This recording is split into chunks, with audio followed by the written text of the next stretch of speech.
मैं आफिया, मैं हमेशा से एक मुर्दा लाश नहीं थी। मेरी भी जिंदगी थी, खुशियों से भरी। लेकिन 2 साल पहले मुझे हैवानियत के साथ मार दिया गया। मैंने किसी का क्या बिगाड़ा था? मेरी क्या गलती थी? मेरे साथ ही ऐसा क्यों हुआ? आप ही बताइए, क्या मुझे कभी इंसाफ नहीं मिलेगा?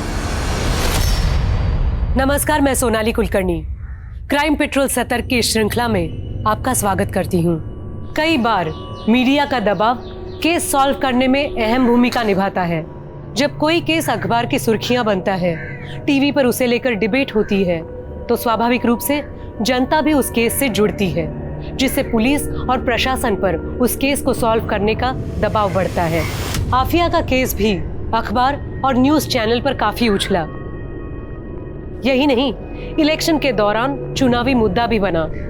पर अफसोस कि इंसाफ के बजाय आफिया की अम्मी नज़मा को सिर्फ खोखले वादे और झूठी उम्मीदें ही मिली। मानो आफिया की केस फाइल नेताओं के लिए वोट बटोरने का एक जरिया बन के रह गई। आइए जानते हैं क्या थी आफिया की कहानी।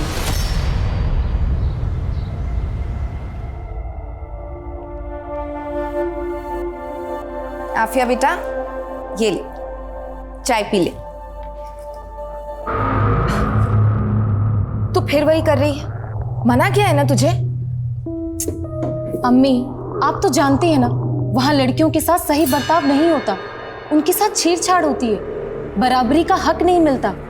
यहाँ तक कि प्रोफेसर्स भी ऐसे देखते हैं जैसे मानो कह रहे हो कि लड़की है, उतनी काबिल तो नहीं होगी। अरे आफिया, कॉलेज में तो होता ही है ये सब, और सिर्फ कॉलेज ही नहीं, हर जगह होता है। औरत और मर्द का ये फर्क खुदा ने बनाया है।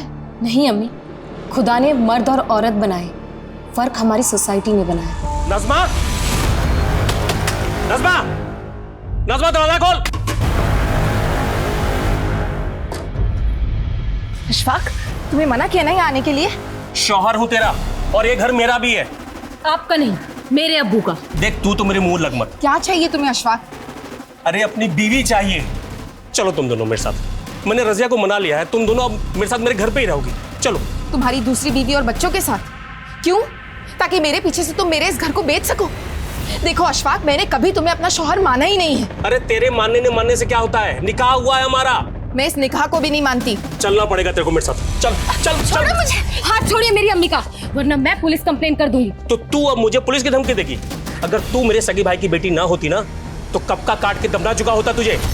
तुम लोग चाहे मानो या ना मानो, लेकिन दुनिया मानती है कि मैं तेरा शौहर हूं और इस आफिया का सौतेला बाप। और 3 बेटियां हैं मेरी, और मैं नहीं चाहता हूं इस आफिया के चाल चलन की वजह से उनके निकाह में दिक्कत आए। संभाल के रख अपनी बेटी को, और इसको कोई हॉस्टल भेजने की जरूरत नहीं है।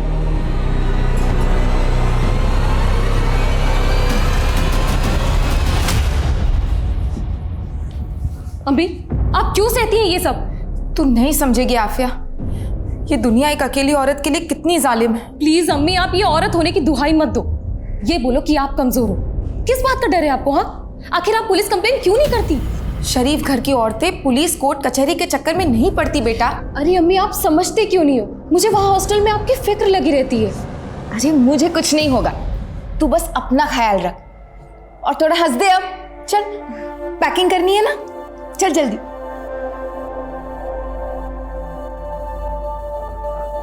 ये ले आफिया, कुछ पैसे रख ले। अम्मी, मैं मैनेज कर लूंगी, एंड आई नो यहाँ पर फैक्ट्री में आपको ज्यादा जरूरत पड़ेगी, और वैसे भी मैं वहाँ ट्यूशन पढ़ाती हूँ ना, उसके पैसे आने वाले, टेंशन मत लो। बहुत सयानी हो गई है तू, लेकिन मैं भी तेरी अम्मी हूँ, चुपचाप रख ले। और आफिया, ये देखना जरा, ये डॉक्टर है, बहुत पैसे कमाता है। अम्मी, आप तो चाहती थी ना कि मेरा निकाह ना हो अभी। आप चाहती थी कि मैं पढ़ाई करूं। तेरी इस अम्मी ने बहुत गलतियां की हैं, और मैं नहीं चाहती इन गलतियों का असर तेरी जिंदगी पर पड़े। तू बस निकाह कर ले, इससे मेरे कलेजे को सुकून मिलेगा। अम्मी, मैं निकाह करूंगी, जरूर करूंगी, लेकिन किसी के डर से नहीं, अपनी मर्जी से, अपनी खुशी से।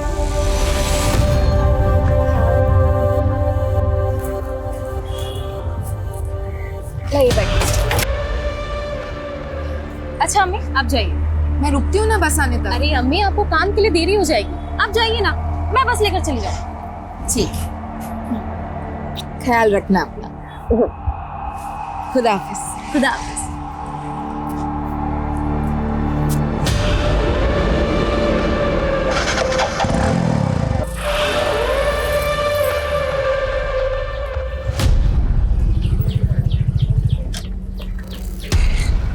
आफिया क्या बिना मिले ही जा रही हो? नहीं, ऐसी कोई बात नहीं है। जा रही है वो आफिया अपने हॉस्टल। पता है ना क्या करना है।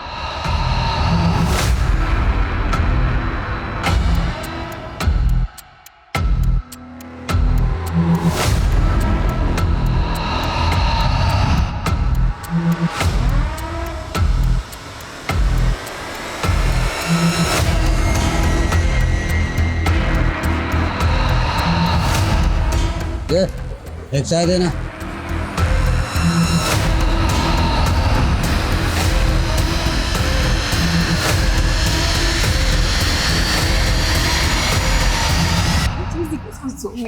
हे गाइस, हाय, हमारी झांसी की रानी आ गई। Good, how are you? Good. यार तूने पोस्टर इतने कमाल के बनाया ना कि उन्हें देख के मजा ही आ गया, सीरियसली। पता है शगुन, पूरी रात लगी मुझे इन पोस्टर्स को बनाने में। अम्मी तक को टाइम नहीं दे पाई। तो तूने अपनी पूरी छुट्टी इस नुक्कड़ नाटक पे वेस्ट कर दी? और नहीं तो क्या। कमाल है तू भी। वो तो मैं हूँ। अच्छा लिसन, अभी मैं चली फ्रेशन अप होने, तुम लोग अपने गॉसिप कंटिन्यू करो। हाँ, तुम्हें जरूरत भी है, जाओ। चल चल।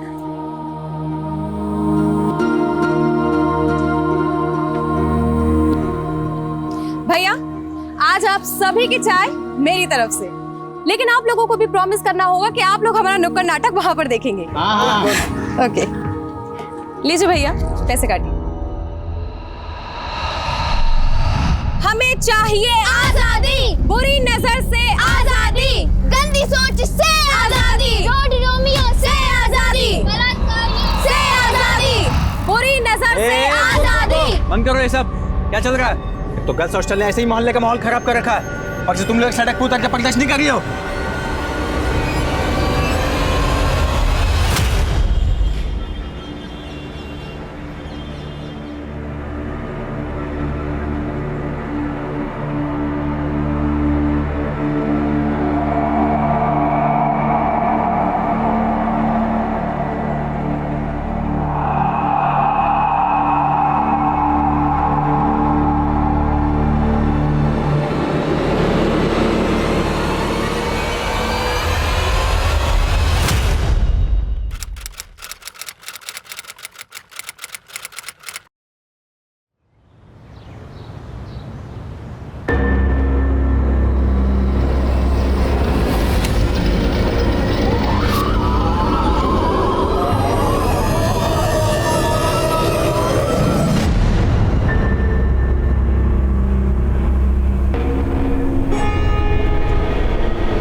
जय सर, आप यहाँ आपको इस वक्त ड्यूटी ज्वाइन नहीं करनी चाहिए थी।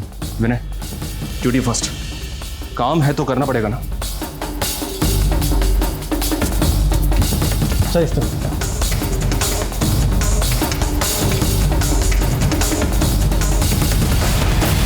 इतनी वहशियत, इतना गुस्सा, इस तरह से कौन मार सकता है इसे? नाम क्या इसका? सर, लड़की का नाम आफिया खान, उम्र 21 साल, JMS कॉलेज की स्टूडेंट है और यहाँ हॉस्टल में रहती थी। ये देखिए सर, ये लेटर भी चिपका हुआ। एक मिनट, चलो मिलते हैं तुमसे हम अगले जन्म।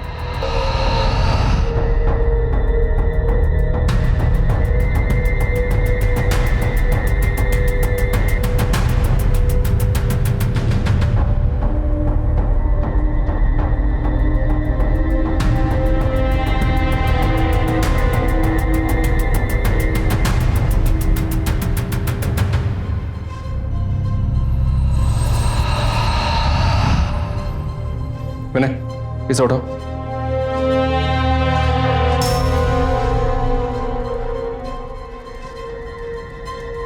लड़की को इसी बेड पे मारा होगा और फिर कमरे से घसीट कर बाथरूम तक ले गए होंगे और शायद उसका रेप भी किया होगा। बाथरूम के शीशे पे वो नोट और लड़की के हाथ पे लिखा दिलकर शवानी। किसी जिल्टेड लवर का मामला लगता है। सर, कॉलेज की छुट्टियां चल रही थी, इसीलिए सभी लड़कियां अपने अपने घर गई हुई थी। आफिया और 4-5 लड़कियां और अभी परसों ही अपने घर से हॉस्टल लौटी सर। ये रही सर। अच्छा, आफिया के रूम में 2 बेड्स और हैं। उसकी रूममेट्स कौन है? सर मैं और तनु, लेकिन तनु अभी तक घर से वापस नहीं आई है सर। आफिया को इतनी हैवानियत से, इतनी बेरहमी से किसी ने मार दिया और आपको कुछ पता ही नहीं चला? एक्चुअली कल रात को मैं अपने कमरे में नहीं थी। हम सब लोग कल गीतिका के रूम में थे, क्योंकि इसकी दोनों रूममेट नहीं आई थी तो हम लोग इसी के रूम में सो गए थे सर। हाँ सर, ये सब मेरे ही रूम में थे। लेकिन आफिया तो आपके रूम में नहीं थी। क्यों? कोई अनबन थी उसके साथ? नहीं नहीं सर, वो तो हम सबकी बहुत अच्छी दोस्त थी। मैंने कल उसे बोला भी था कि तू भी हमारे साथ चल, लेकिन उसने कहा कि उसे पढ़ाई करनी है। तू अभी तक पढ़ रही है? चलना गीतिका के रूम में। अरे मोहतरमा जी, ऑलरेडी घर पे कितना टाइम वेस्ट हो गया। अगर अभी पढ़ाई नहीं की ना तो मैं पक्का फेल हो जाऊंगी। तू जा, चलना प्लीज। जा मेरी माँ। अच्छा ठीक है, बाय। आफिया की लाश को सबसे पहले किसने देखा था? सर मैंने ही देखा था। सुबह मैं अपने कमरे में आ रही थी तो मैंने। आफिया का किसी के साथ कोई अफेयर था? कोई ब्रेकअप हुआ था उसका? नहीं सर, जहाँ तक मैं आफिया को जानती हूँ ऐसा कोई भी नहीं था। हो सकता है कोई ऐसा हो जो उसे पसंद करता हो, कोई डिलेटेड लवर टाइप। नहीं सर, ऐसा कोई भी नहीं था। लेकिन सर इस हॉस्टल के बाहर के लड़कों से आफिया की कुछ प्रॉब्लम चल रही थी और कल भी कुछ हुआ था। हाँ सर, कल दोपहर को हम सब बाहर नुक्कड़ नाटक कर रहे थे, तभी आफिया की वहाँ कुछ लड़कों से लड़ाई हो गई थी। अब ये क्या आजादी आजादी का नारा लगा रखा है? और कितनी आजादी चाहिए तुम्हें? आजाद तो मैं हूँ, लेकिन अब मुझे पूरी औरत जाति की आजादी चाहिए। हमें इज्जत चाहिए, बराबरी का हक चाहिए और हमें हमारे तरीके से जीने का अधिकार चाहिए। लेकिन ये बहुत बड़ी बात है, तुम जैसे लोगों को समझ में नहीं आई। चलो गर्ल्स। रुकना, कहाँ जा रही है? अभी मेरी बात खत्म नहीं हुई है। आइंदा किसी भी लड़की को उसकी मर्जी के बगैर हाथ मत लगाना। मुझे थप्पड़ मारा तूने? तेरी तो भाई छोड़ मुझे। छोड़ूंगा नहीं तुझे, सबके सामने नंगा करके रखूंगा। छोड़ूंगा नहीं तुझे मैं। गलती मेरी ही है सर। इन लोगों ने तो कहा था कि पुलिस में कंप्लेन करते हैं, लेकिन मुझे लगा बाहर के लड़कों से कोई सीरियस प्रॉब्लम हो गई और पुलिस इन्वॉल्व हुई तो लड़कियों पर खतरा बढ़ जाएगा सर। लेकिन सर मैंने ये नहीं सोचा था कि मेरे चुप रहने से ये सब हो जाएगा। आपके हॉस्टल में और कौन कौन मेल है? बस एक गार्ड मेल है और यहाँ तो कुक भी फीमेल है। आफिया का रूम यहाँ 3rd फ्लोर पे है और इस 3rd फ्लोर पे आने के लिए सिर्फ एक ही रास्ता है, ये सीढ़ियों से। एक काम करो, उस सिक्योरिटी गार्ड को भी अपनी कस्टडी में लो और वो लड़के जिनके साथ आफिया का झगड़ा हुआ था। Okay sir.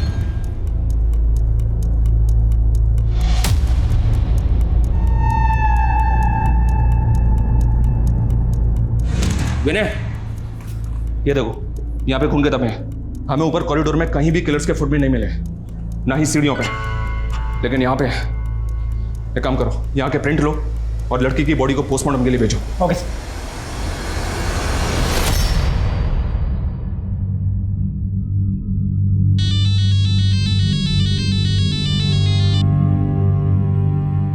मना किया था ना मैंने कि आफिया को हॉस्टल मत भेजना, तूने उसे फिर से हॉस्टल भेज दिया। मर गई वो, अब चैन मिल गया तुझको।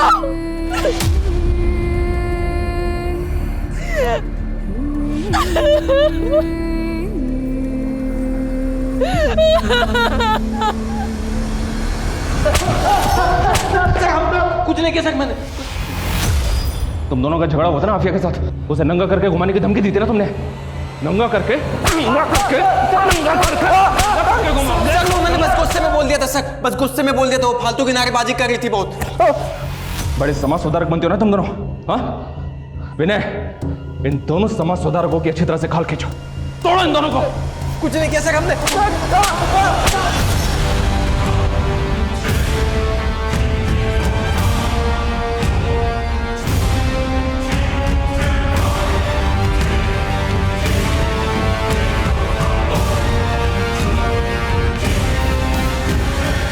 सर हमने गार्ड और उन लड़कों की हैंडराइटिंग को नोट पर लिखी हैंडराइटिंग से मैच किया है। सर मैच नहीं हो रही है और आफिया की पोस्टमार्टम रिपोर्ट भी आ गई है सर। सर पर गहरी चोट लगने की वजह से उसकी मौत हुई थी। और रेप? सर रेप तो कंफर्म नहीं हुआ, बॉडी पर कोई डीएनए तो नहीं मिला, लेकिन सर नोचने के निशान है।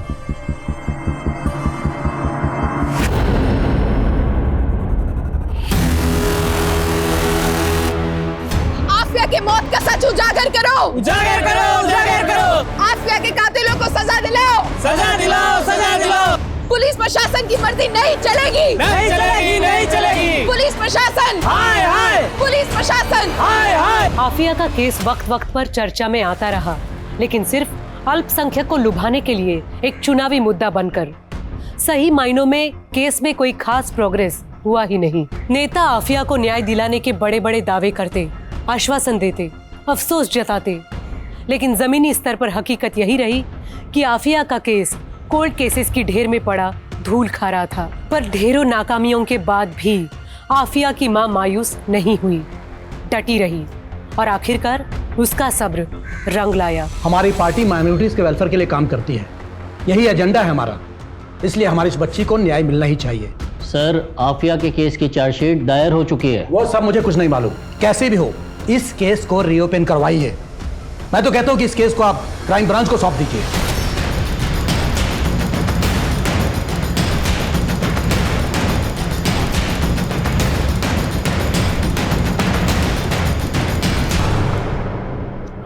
सर, इस केस में इन्वेस्टिगेशन करने जैसा कुछ है नहीं। आपको भी पता है ये सिर्फ एक पॉलिटिकल स्टंट है। लोगों को बहकाने के लिए किया जा रहा है। जानता हूँ जिंदल, लेकिन ऊपर से ऑर्डर्स है, इन्वेस्टिगेशन तो करनी पड़ेगी।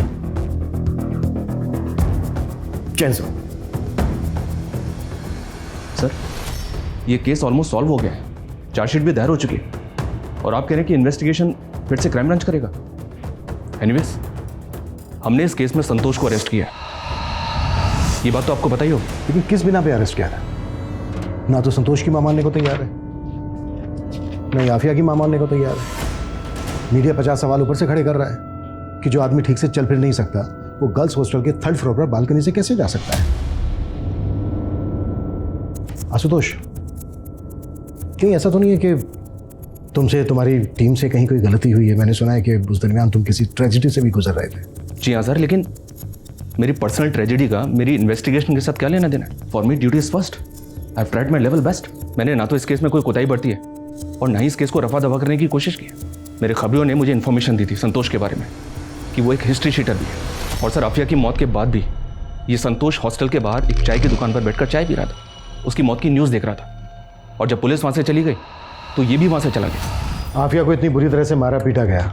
आफिया की माँ मीडिया में बार बार कह रही है कि उसके साथ रेप हुआ, लेकिन आपकी रिपोर्ट में रेप का कोई जिक्र ही नहीं है। आपकी रिपोर्ट कहती है कि आफिया के साथ रेप हुआ ही नहीं है। सर, आफिया की माँ लोगों की कई सुनी बातों में आ रही है। आफिया की बॉडी पर कपड़े नहीं थे, किसी को भी ऐसा लगेगा, लेकिन पोस्टमार्टम रिपोर्ट में रेप नहीं आया था। किलर ने आफिया को प्रेशर से मारा था सर। आई एम श्योर वो चोरी के लिए वहाँ आया होगा, आफिया के साथ झड़प हुई और उसने आफिया की जान ले ली। अगर हम तुम्हारी थ्योरी माने तो फिर वो आफिया को घसीट कर आफिया के रूम से वॉशरूम तक लेकर क्यों गया? वहाँ उसने आफिया के कपड़े निकाले, उन्हीं कपड़ों से उसके हाथ पैर बांधे, एक नोट भी छोड़ा। अगर कोई सिर्फ चोरी के मकसद से वहाँ गया था तो उसने इतनी हैवानियत क्यों दिखाई? Please explain me. संतोष ने खुद कबूल किया कि मर्डर उसी ने किया। ये देखिए, ये उसकी स्टेटमेंट है। आशुतोष, सस्पेक्ट से स्टेटमेंट कैसे ली जाती है कि मैं भी अच्छी तरह से जानता हूं। किसी को इतना मारोगे, कुटोगे तो हाँ बोलेगा ही ना। सर, आपको जैसा लग रहा है वैसा बिल्कुल भी नहीं है। आफिया को चोरी के सिलबट्टे से मारा गया था। एक औरत ने संतोष को वो सिलबट्टा चोरी करते हुए देखा भी था। सारे सर्कमस्टेंशियल एविडेंस संतोष की तरफ ही इशारा कर रहे थे सर, बिलीव मी। लेकिन आफिया की बॉडी के पास एक नोट मिला है, उसकी बॉडी पे लिखा हुआ भी मिला है, दिलकश जवानी। ये तो किसी जिल्टेड लवर की ओर इशारा कर रहा है। जी हाँ सर, हमको भी ऐसे ही लग रहा था। हालांकि संतोष का कोई पास नहीं मिला हमें, लेकिन सर हो सकता है एक तरफा प्यार हो। Anyway, thank you so much. Jain sir. Jain. Abhishek, Santosh को गर्ल्स हॉस्टल लेकर आओ। सर। सर, उस घटना के बाद तो पुरानी वार्डन को अपना इस्तीफा देना पड़ा था और पिछले 2 सालों से मैं ही यही की वार्डन हूँ सर। अच्छा, ये बात बताइए।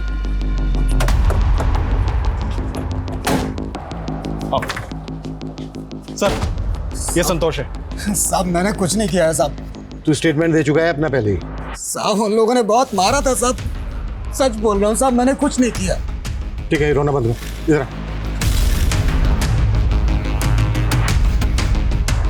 आ जा। चल, दीवार पे चढ़ जा। चल चल।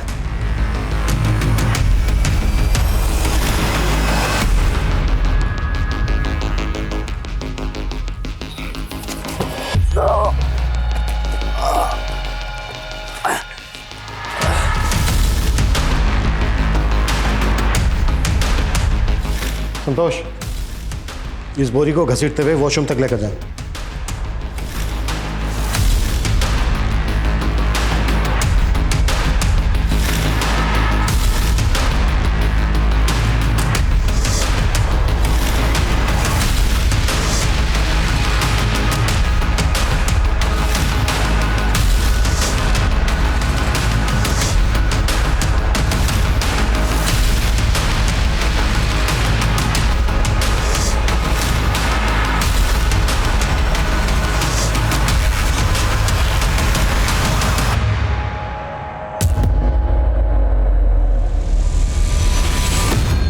सर, आपने जो पता करने के लिए बोला था, जो आफिया की बॉडी के ऊपर दिलकश जवानी लिखा हुआ था, वो एक सॉफ्ट पोर्न वेब सीरीज है। और सर, ये संतोष को लेके आपको क्या लगता है? देखते हैं। अच्छा, संतोष के अलावा इस केस में और किस किस पे शक था? सर, एक कार्तिक और सुनील। सर, ये दोनों अक्सर हॉस्टल के बाहर नेतागिरी झाड़ा करते थे और आफिया के साथ इनका झगड़ा भी हुआ था। और ये हॉस्टल का सिक्योरिटी गार्ड। इन सबको बुलाओ। ये कोई रैंडम क्राइम नहीं हो सकता। जिस किसी ने भी ये किया है वो आफिया पे नज़र रखता होगा, उसको फॉलो करता होगा, उसने पूरी रेकी की होगी, तभी उसको पता चला होगा कि सारी लड़कियां एक ही कमरे में। इस केस से जितने लोग भी जुड़े सबको बुलाओ। सर 2 साल पुरानी बात के लिए आपने मुझे यहाँ क्यों बुलाया? मेरे हस्बैंड और मेरे इन-लॉज को ये सब बिल्कुल नहीं पसंद। 2 साल पहले तुम्हारी रूममेट की जान गई। हमें पता चला है कि वो तुम्हारी बहुत अच्छी दोस्त भी थी। हम श्योर तुम भी यही चाहती होगी कि तुम्हारी दोस्त को इंसाफ मिले। हम बस तुमसे ये जानना चाहते हैं कि उस दिन किस किस वक्त पर क्या क्या हुआ था। मैं आपको एग्जैक्ट टाइम तो नहीं बता सकती, लेकिन उस दिन क्या क्या हुआ मैं वो बता सकती हूँ। एक दिन पहले ही आफिया नागपुर से पुणे आई थी। सर, हम लोग अगले दिन कॉलेज गए। हॉस्टल के बाहर हम लोगों ने नुक्कड़ नाटक किया। वहाँ हमारा 2 लड़कों से झगड़ा हो गया था, जो हम पहले ही बता चुके हैं। सर, हम उसी रात गीतिका के रूम में चले गए थे पार्टी करने के लिए। हमारी आँख लग गई और हम वहीं सो गए। सुबह जब हमारी आँख खुली, हम वॉशरूम की तरफ गए तो हमने देखा कि आफिया की लाश वहाँ थी। इससे ज़्यादा हम और कुछ नहीं जानते सर। सर, क्या बताऊं क्या हुआ था। 2 साल बीत चुके हैं इस बात को, और सच कहूं तो मुझे भी कुछ अच्छे से याद नहीं। तुम लोगों ने किसी तरह की कोई आवाज़ सुनी थी उस दिन? नहीं सर, एक्चुअली उस दिन हॉस्टल के आसपास कोई फंक्शन था तो बहुत शोर था, इसलिए कुछ सुनाई नहीं दिया। सर, वार्डन किरण शर्मा यहाँ से जॉब छोड़ के दिल्ली शिफ्ट हो चुकी है। मैंने उसे बुला लिया है। और वो दोनों लड़के अंकित और सुनील, उनका क्या हुआ? सर, वो दोनों भी पुणे छोड़कर जा चुके हैं। मैंने उन्हें भी इन्फॉर्म किया है।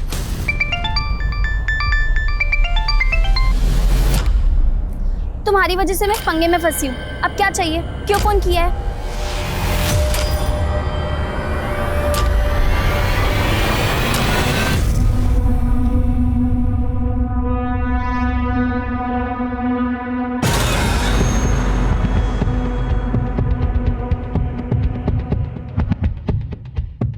अभिषेक, इंस्पेक्टर आशुतोष को बुलाओ।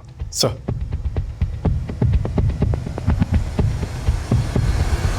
क्राइम स्पॉट या हॉस्टल के कॉरिडोर में कहीं पर भी फुटप्रिंट नहीं मिले। Right sir. लेकिन स्टेयर्स के पास मिले। इतना तो साफ है कि किलर के जूतों पर आफिया का खून लगा हुआ था। उस हिसाब से तो कॉरिडोर में भी मिलने चाहिए थे। जी हाँ सर, हमको भी ऐसे लगा था। फिर हमने सोचा कि शायद किलर ने वहां से निकलने से पहले पहुंचते होंगे।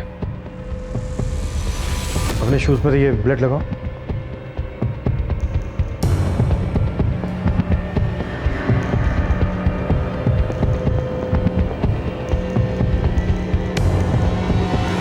अभिषेक सर, साफ करो ये फुटप्रिंट।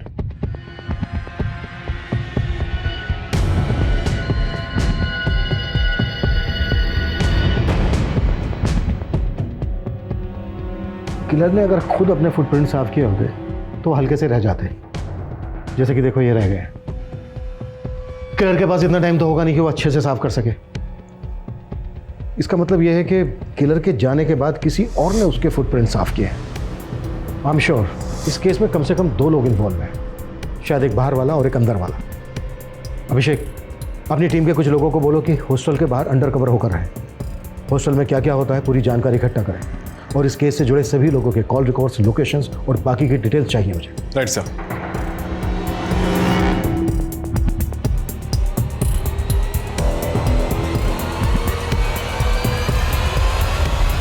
सर, लोगों की बातों से मैं इतना परेशान हो गई थी कि मुझे पुणे छोड़कर दिल्ली शिफ्ट होना पड़ा।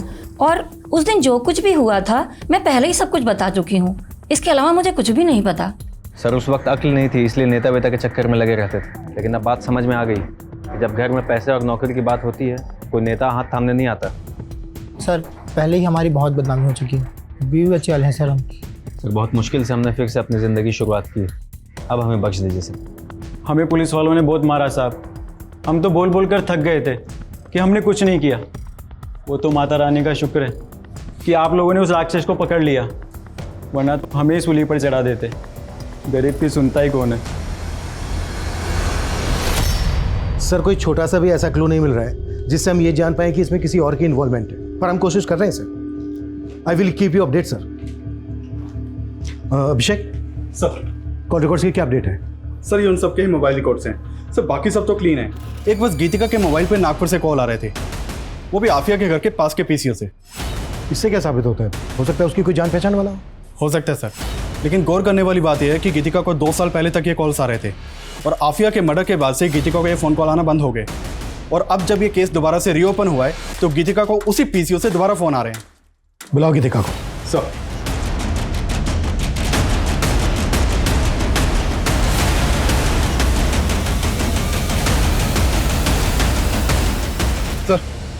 सर कुछ तो गड़बड़ लग रही है सर। गीतिका को बुलाने के लिए एक टीम उसके रेंटेड घर पे भेजी थी, तो नेबर से पता चला कि वो तो घर छोड़ के जा चुकी है। तो आपका शक सही था कि हो ना हो इस केस में 2 लोग शामिल हो सकते हैं, और कहीं ना कहीं ये दूसरी शख्स गीतिका ही हो सकती है।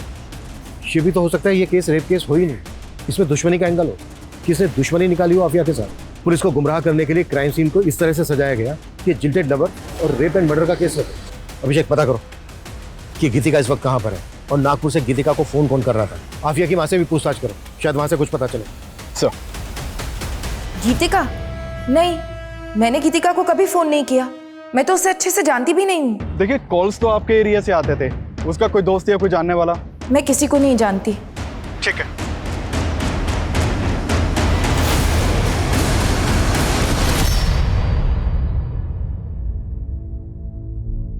जी भाईजान, सबसे ज्यादा नंबर लाई है आपकी आफिया। अखबार के दूसरे पन्ने पर उसका फोटो भी छपा है। हाँ, आगे जैसा आफिया चाहे। खुदा हाफिज। ये क्या अम्मी, आप अभी तक फोन पर लगे हो? अरे तूने खबर ही इतनी अच्छी दी है कि रिश्तेदारों तो क्या पूरी दुनिया को बताना चाहती हूँ कि आफिया मेरी बेटी लाखों में और मेरी अम्मी करोड़ों में। देखना अम्मी, ये तो शुरुआत है, धीरे धीरे मैं इतना नाम कमाऊंगी ना कि आपको वर्ल्ड फेमस कर दूंगी।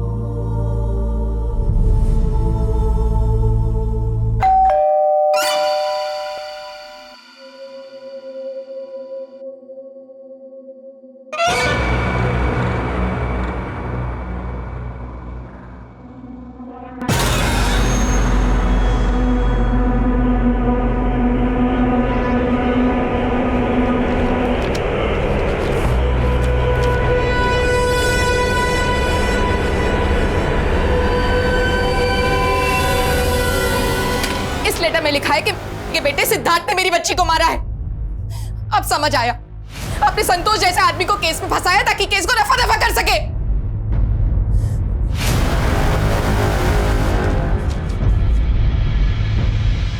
सर मैंने कहा ना आपसे, मैं किसी आफिया को नहीं जानता, बस न्यूज में देखा था 1-2 बार।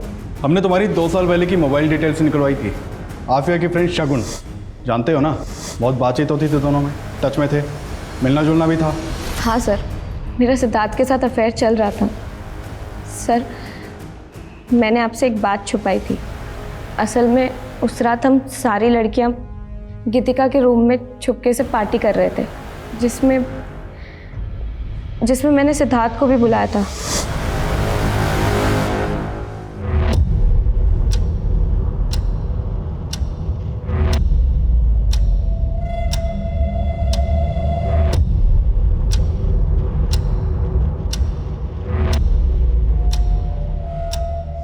हाँ सर, मैं वहाँ पर गया था, लेकिन 1 घंटे में वापस आ गया।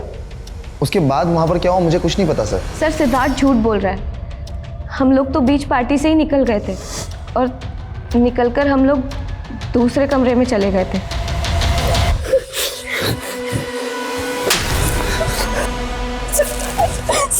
बस सिद्धार्थ, अब मुझसे ये दर्द बर्दाश्त नहीं होता। मुझसे तंग आ गई तू? हाँ? मर जाके तो। सर जानवर था वो जानवर, उसे तो प्यार का मतलब ही नहीं पता था, इसीलिए मैंने उससे ब्रेकअप कर लिया। सर सिद्धार्थ वहां से गुस्से में निकला था और मैं रोते रोते उसी कमरे में सो गई। सर मैंने अगले दिन देखा तो आफिया की मौत हो चुकी थी। सर मैं दावे से कह रही हूँ, आफिया को सिद्धार्थ नहीं मारा है। वजह? सिद्धार्थ आफिया को क्यों मारेगा? लड़कियों के शरीर के साथ खिलवाड़ करना शौक है उसका। हाँ लेकिन आफिया के साथ तो रेप हुआ ही नहीं। सर आफिया के साथ रेप हुआ था, उसे देख के साफ साफ पता चल रहा था कि उसका रेप हुआ था, लेकिन सर पुलिस वालों ने ये बात दबा दी थी। उस वक्त सब लोग यही बात कर रहे थे। बहुत प्रेशर बढ़ रहा है जिंदल, जो करना है जल्दी करो। सर अपने खबरियों को बोलो कि वो सिद्धार्थ पे नजर रखें और साथ ही शगुन पे भी। सर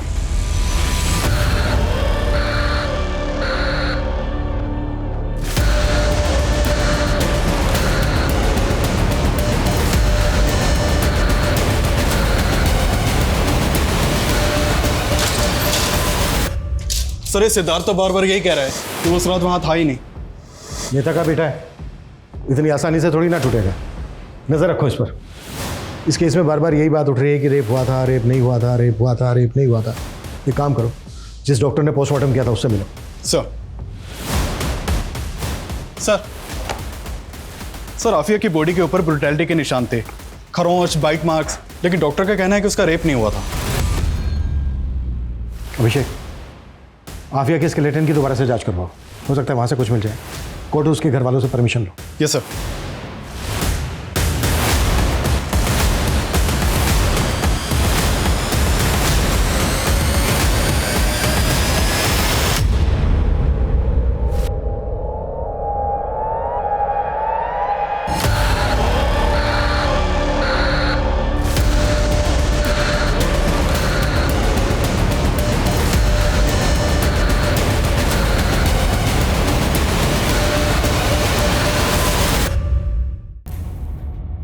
सर सर आफिया के स्केलेटन की फोरेंसिक रिपोर्ट आ गई है। सर उसका हाथ तोड़ा गया था और पैर भी, और उसके सर पर बार बार मार कर उसकी जान ले ली गई थी। सर एक और बात पता चली है, आफिया के मर्डर के करीब 8 महीने पहले उसने एक वीडियो पोस्ट किया था जो काफ़ी वायरल हुआ था। ये देखिए सर। सर ये वीडियो आफिया के हॉस्टल का ही है।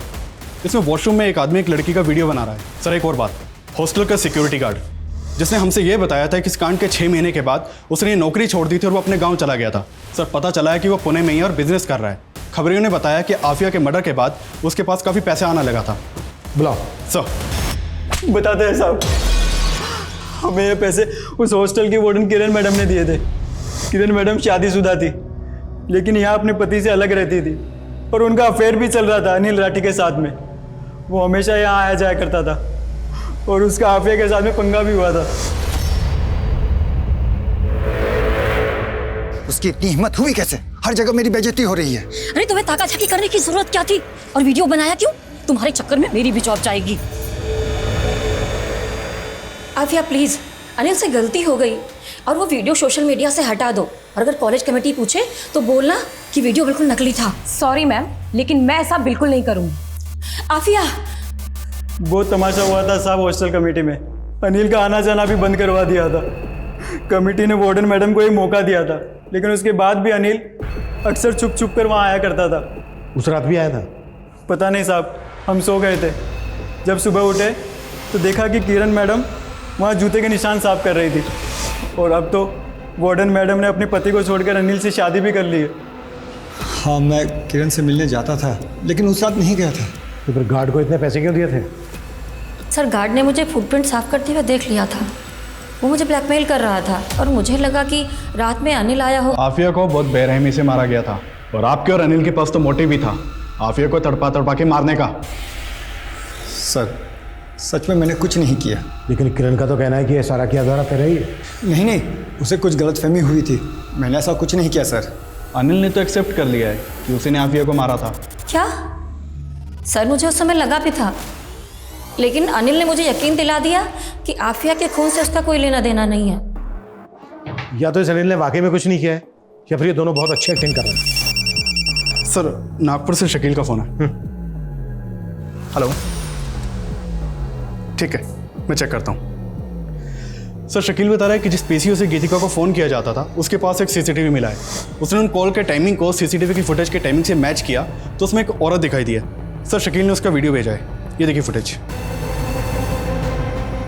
तुरंत नागपुर के लिए निकलो, पता करो ये औरत कौन है और इस औरत की फ़ोटो आफिया की माँ नज़मा को भी दिखाओ। सर।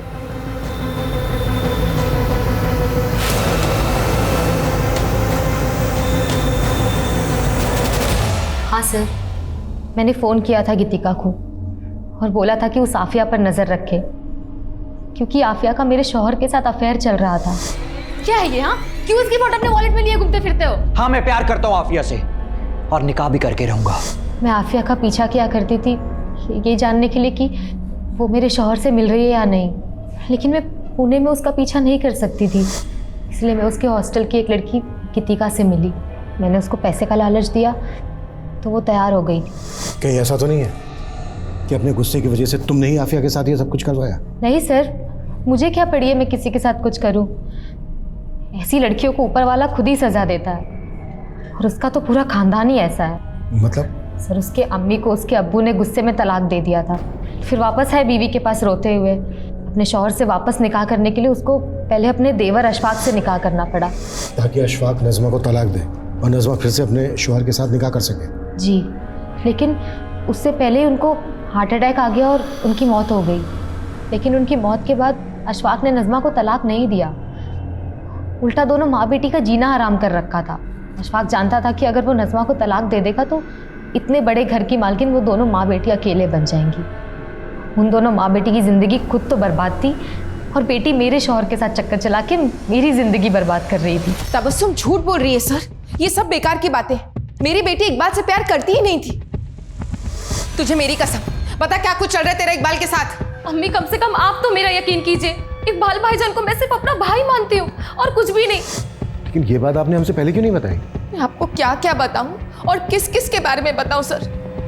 अकेली औरत की तो पूरी दुनिया ही दुश्मन होती है। सर, मैं आफिया से बहुत प्यार करता था और वो भी मुझसे प्यार करती थी। आफिया प्यार नहीं करती थी तेरे से। आफिया की मौत में ऐसे ही किसी इंसान का हाथ है जो एक तरफा प्यार करता था उससे। नहीं सर, ये आप क्या कह रहे हैं? मैंने आफिया के साथ ऐसा कुछ भी नहीं किया है। साहब, मैं मानता हूँ कि साहब मैं आफिया को पसंद नहीं करता था साहब, लेकिन साहब मैं इतना बड़ा भी जानवर नहीं हूँ कि अपनी सगे भाई की बेटी के साथ ऐसी घिनौनी हरकत करूँ साहब। हेलो मैम, ये आपका ऑर्डर।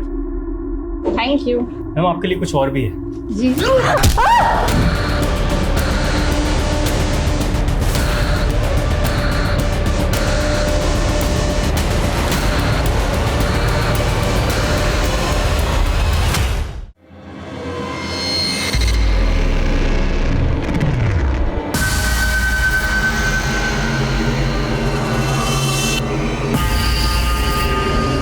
नहीं सर, मेरा सिद्धांत के साथ कोई अफेयर नहीं है। वो मेरे ऊपर प्रेशर डाल रहा है कि मैं शादी के बाद भी उसके साथ फिजिकल रिलेशन बनाऊं। सर, वो आज भी मुझे बहुत मारता है। तो तुम उसकी बात मानती क्यों? क्योंकि सर, अगर मैंने ऐसा नहीं किया तो वो मेरे पति को जान से मार देगा। इसलिए तुमने सिद्धार्थ को फंसाना चाहा झूठ बोलकर, और नज़मा को भी वो लेटर तुमने ही लिखा था ना? हाँ सर, लेकिन सर मैं सिद्धांत को फंसा नहीं रही हूँ। उस जैसा जानवर ही एक लड़की का ऐसा हर्ष कर सकता है। सिद्धांत के अगेंस्ट केस करो, चुप बैठी रहोगी, कुछ नहीं होगा। और अगर तुम सही, पुलिस तुम्हारा साथ देगी। सर, मैं पहले भी कह चुका आप लोग से, मैं वहाँ गया ज़रूर था, लेकिन फिर मैं वहाँ से निकल गया और उसके बाद वहाँ पर क्या हुआ मुझे कुछ नहीं पता। इससे ज़्यादा सर मुझे कुछ नहीं कहना। अंकित और सुनील का झगड़ा था आफिया के साथ। इन दोनों के पास मोटिव बनता है। हो सकता है इन दोनों के कहने पर ही ये गार्ड ने काम किया हो, क्योंकि गार्ड अच्छी तरह से जानता था कि अनिल का भी झगड़ा था आफिया के साथ। अगर वो ये सब करेगा तो डाउट जो है अनिल पे जाएगा। सर, ये कांड खुद अनिल भी तो कर सकता है, क्योंकि उसके पास सीधा मोटिव था। मोटिव तो तबस्सुम और इकबाल के पास भी था, और मोटिव अशफाक के पास भी था। हो सकता है अशफाक ने इस काम को अंजाम दिया, या फिर सिद्धार्थ, क्योंकि शगुन तो सीधा शक सिद्धार्थ के ऊपर जता रही है। ये भी तो हो सकता है कि इनमें से कोई ना हो, इस वारदात को किसी और ने अंजाम दिया। अभिषेक, ये देखो, ये कुछ दिन पुराना न्यूज़पेपर है। सूरत में एक लड़की के साथ वारदात कुछ ऐसी हुई थी जैसी इस लड़की के साथ। हाथ पैर तोड़े गए, उसका रेप हुआ, उसकी बॉडी पर डीएनए मिला, लेकिन किसने किया ये अभी तक पता नहीं। सर, आफिया का मर्डर भी इसी तरह से हुआ था, लेकिन आफिया का रेप नहीं हुआ था। अभिषेक, इस केस में जो डिफरेंसेस हैं तो उस पर क्यों सोच रहे हो? जो चीज़ें कॉमन है उस पर आगे बढ़ते हैं ना। लेकिन सर अगर ये तुक्का फेल हो गया तो इस केस को बंद करने की नौबत आ सकती है। इसलिए तो रिस्क लेना भी बनता है। पिछले 5 साल के जितने भी रेप और मर्डर के केसेस हैं जिसमें इस तरह की समानताएं हैं, सबका डेटा निकालो।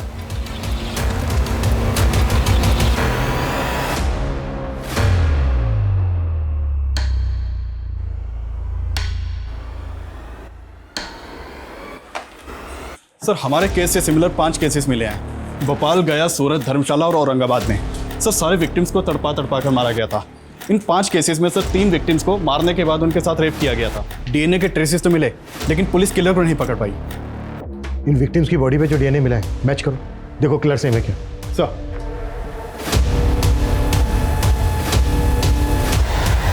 बाय मम्मा।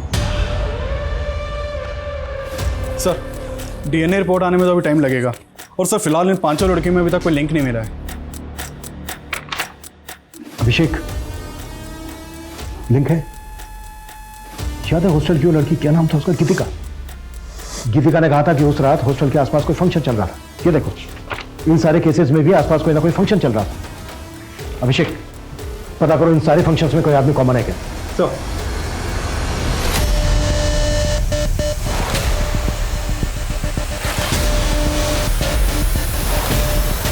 जो डिटेल्स निकालने के लिए बोली थी अब तक मिली क्यों नहीं है मुझे? सर आपका शक सही निकला। एक आदमी का पता चला है जो हर लोकेशन पे मौजूद था। ये सर ये अलग अलग शहरों में अलग अलग कैटरिंग के लिए काम करता है। मैंने मोबाइल ऑपरेटर से इसकी डिटेल निकलवाई तो पता चला कि ये मुंबई में है अभी। तुरंत मुंबई पुलिस से कांटेक्ट करो, इस आदमी को ट्रेस करो। इससे पहले कि किसी और लड़की को अपना शिकार बनाए, हमें इसे रोकना होगा। Quick, fast. सर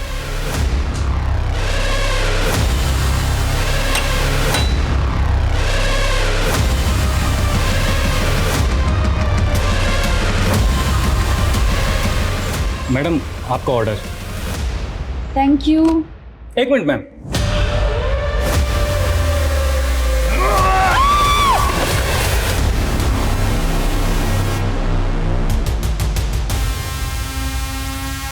रघु चल। देख, शुरू से अब सच सच बताना शुरू कर। हमें दूसरे केसेस में भी डीएनए सैंपल मिले हैं। इसे छुपाने से कोई फायदा नहीं है। छुपाना? छुपाना कौन चाहता है सर? पहले पकड़ लेते, पहले बता देता। हाँ, मैंने उन सारी लड़कियों का खून करके उनके साथ बलात्कार किया। हेलो मैम, आपके लिए ऑर्डर। Thank you. वो क्या है ना कि खून देखकर मुझे बड़ा मजा आता है। उसी से मैं वो क्या कहते हैं, एक्साइटेड होता हूं। आफिया को क्यों मारा? उसके ऊपर तो मेरी बहुत पहले से नजर थी, पसंद आ गई थी वो मुझे, तो सोचा मिल के आता हूं।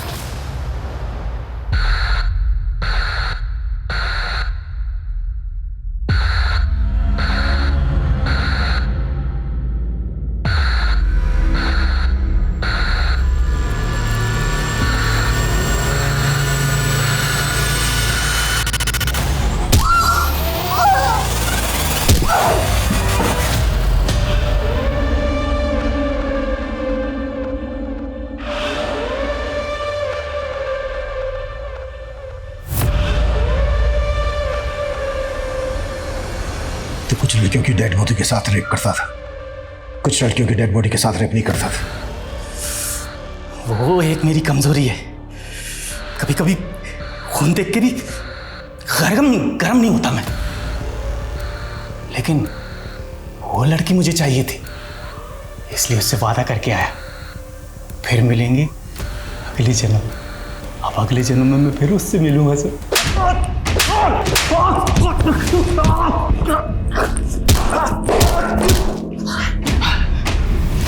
ये तेरा आखिरी जन्म है।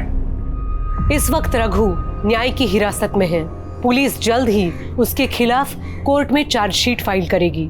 रघु ने अपने स्टेटमेंट में यह कबूल किया कि पिछले 3 सालों में उसने कई लड़कियों को मॉलेस्ट किया था, उनके साथ जबरदस्ती की थी, लेकिन कभी किसी लड़की ने रघु के खिलाफ शिकायत दर्ज कराने की हिम्मत नहीं की और शायद इसी वजह से रघु की हिम्मत और बढ़ी। रघु का कोई क्रिमिनल रिकॉर्ड ना होना भी एक अहम वजह था, कि इतने सालों में रघु कभी पुलिस की रडार में नहीं आया। हमारा डर ही रघु जैसे विकृत लोगों का हथियार होता है। आफिया एक निडर लड़की थी। वो इस बात को अच्छी तरह से समझती थी कि लड़कियों की खामोशी ऐसे मनचलों का हौसला बढ़ाती है। आफिया अब वापस लौटकर नहीं आएगी, लेकिन आफिया के भीतर अपने स्वाभिमान के लिए लड़ने का जो जज्बा था, उससे हम सबको सीख लेनी चाहिए। औरतों के लिए सुरक्षित समाज बनाने के लिए जरूरत है इस सितम के खिलाफ आवाज उठाने की। जब तक हम चुप रहेंगे, सितम का ये सिलसिला यूं ही चलता रहेगा। ये चीखें खामोश नहीं होंगी। अब मैं सोनाली कुलकर्णी आपसे विदा लेती हूँ। फिर मिलेंगे क्राइम पेट्रोल सतर्क जस्टिस रीलोडेड के एक नए केस के साथ। तब तक मास्क पहने, सैनिटाइजर का इस्तेमाल करें और सोशल डिस्टेंसिंग का ध्यान रखें। अपना और अपने परिवार का ख्याल रखें। देखते रहिए क्राइम पेट्रोल सतर्क जस्टिस रीलोडेड। जय हिंद।